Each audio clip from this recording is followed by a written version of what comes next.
ఈ స్పిరిట్ క్యాన్లు, ఖాళీ సీసాలు, గోడౌన్లతో పట్టుబడిన ప్యాకింగ్ యంత్రాలను చూసి ఎక్సైజ్ అధికారులే విస్తుపోయినారు.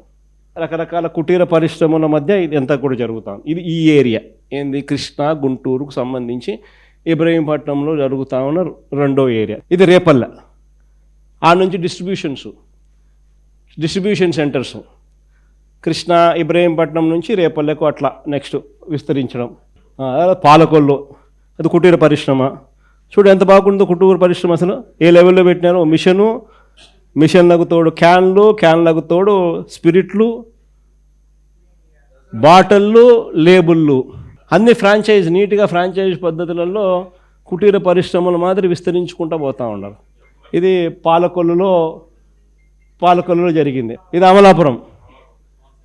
అమలాపురంలో కూడా చూడు మిషను, నీట్గా మిషన్లు, బాక్సులు, కల్తీ మద్యము, బాటిళ్ళు, లేబుళ్ళు, మూతలు, స్పిరిట్ అన్నీ ఇంక్లూడింగ్ మిషన్లు.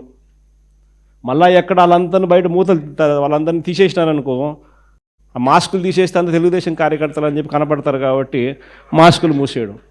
నెల్లూరులో డిస్ట్రిబ్యూషన్ ఛానల్ ఆ నుంచి ఏకంగా రాయలసీమ ప్రాంతం నుంచి పక్కన చిత్తూరులో జరుగుతాను తమ్మలపల్లి నుంచి అటు డిస్ట్రిబ్యూషన్ నెట్వర్క్ నెల్లూరుకు. అనకాపల్లి జిల్లా పర్వాడలో పట్టుబడిన నకిలీ మద్యం. పర్వాడలో కూడా కుటీర పరిశ్రమ.